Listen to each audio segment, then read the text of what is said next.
You guys, what a day we've had. And no, it's really been 24 hours, but we've been together all day and I am so pumped. I always say it, relayers are the best people I know and the most resilient people I know. All week long during Spirit Week, you shared your reasons you relay and you were motivated to fund the mission $24 at a time. I've been reminded over and over again what I love being part of the American Cancer Society's Relay for Life volunteer army. I mean, it's simple. You guys are incredibly inspiring. Whether you participated in all 24 activities or not, I want you to post down in the comments your highlights from the last 24 hours. Mine was totally the Luminaria ceremony. And honestly, it's because that ceremony always reminds me of my relay why I keep volunteering, and why I'm a relayer. Even though it was virtual experience, I mean, I still ugly cried as I thought about my loved ones and your loved ones, and that there are lives behind every one of those names. While we've remembered our whys, we've also learned all kinds of things. So we learned more about Gold Together, our youth cancer family program, more about ACS CAN and our advocacy brothers and sisters, about health equity, and what the American Cancer Society is doing to bring access to care to everyone. We learned about heroes of research and those amazing teams who've been able to name those grants. And we've picked up some healthy living tips too. I mean, I've got my purple smoothie right here.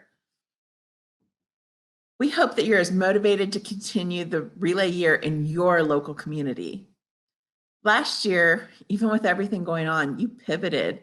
And I think we all surprised ourselves as we blew our national fundraising goal out of the water. We know cancer doesn't sleep, and we know it definitely has not taken a holiday. Thank you for staying the course, for fundraising when it's hard and when it doesn't make sense to anyone else. But we know we have deep convictions and high motivations to keep us going.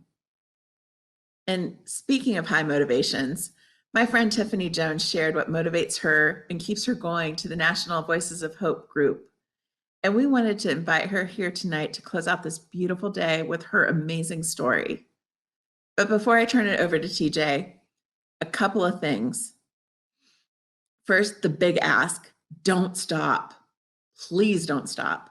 We need you. A generation of researchers needs you. Together, we will fund a future for a cancer-free world. Also, the fundraising challenge. Remember, we need every relayer to raise at least $100 on Facebook in the next 3 days.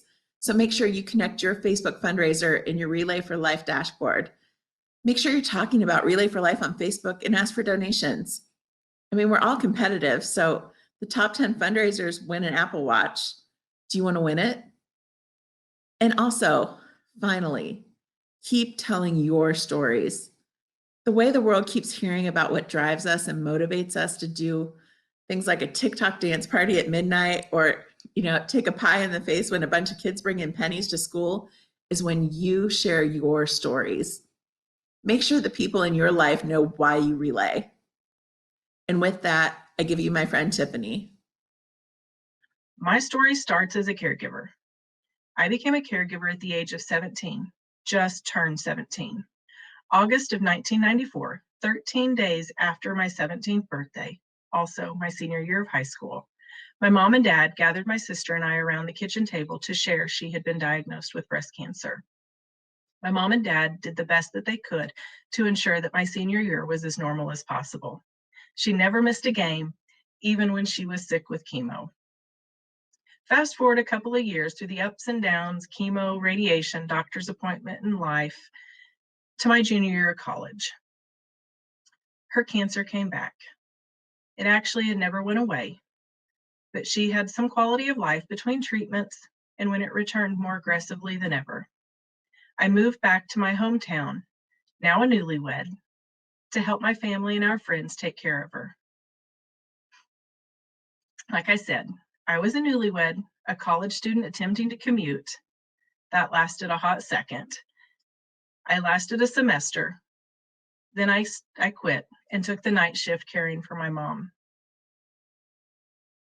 As you can imagine, I had to help my mom with things no daughter should have to do.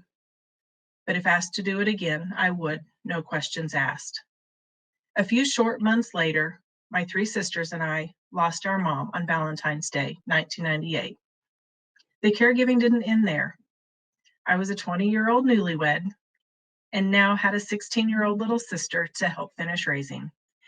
On my mom's deathbed, we had promised her we would take care of her. It wasn't just us. Something like this takes a village, and a village we had.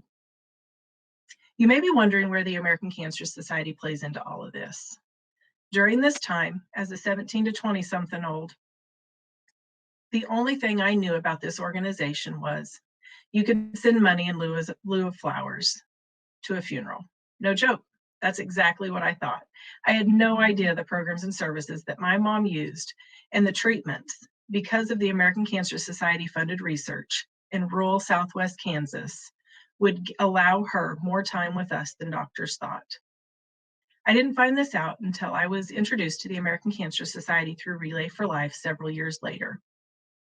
Well, I'm happy to report 24 years later, I'm still married to the same amazing man. We have 2 wonderful children of our own.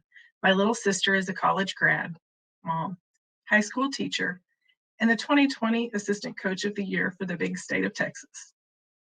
To say I'm proud is an understatement. Our cancer stories evolved through the years, and mine is no exception. Cancer struck our family once again on February 10th, 2020, my daughter's 10th birthday. My dad passed away from prostate cancer. To say my passion for the American Cancer Society runs deep is an understatement, and my passion to rid cancer runs deeper. I sat in the stands watching the survivor lap at my very first Relay for Life event on my mom's birthday. I felt angry because she wasn't there to walk her lap. It was at that moment I decided I could be angry or I could do something. So here I am. I don't need to remind anyone how difficult 2020 was and still is. Even without a pandemic, our mission and voices are critical. Educating others about the American Cancer Society is critical. Remember that 17-year-old that didn't know anything about the American Cancer Society? We can't have that. We have to educate everybody. Everyone needs to know about the programs and services that are offered by the American Cancer Society. I'm going to ask you a couple of questions. Would you agree the number one goal is to make cancer a thing of the past and advance the mission of the American Cancer Society? Yes? Great. So do I. Now, we can ask the next logical question. How can a normal person like me make cancer history? Well, you don't have to do it alone, but you can do your part. Going back to my younger years, I played several team sports. Each team in each sport had a distinct set of rules, but a common thread tied them together. Every player must find his or her position and assignment.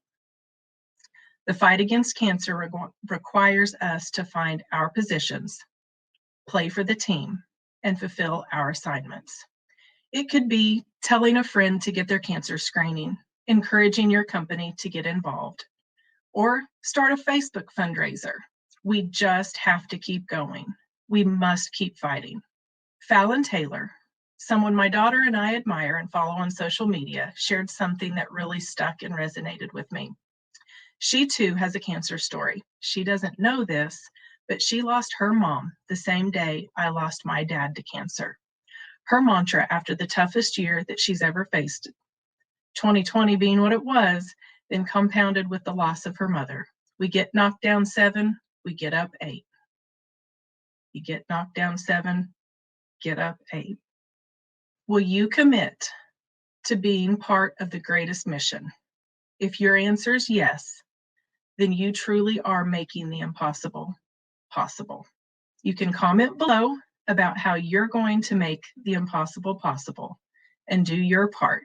You can use hashtag #WhyIRelay, but let's hear how you're going to do your part to make the impossible possible.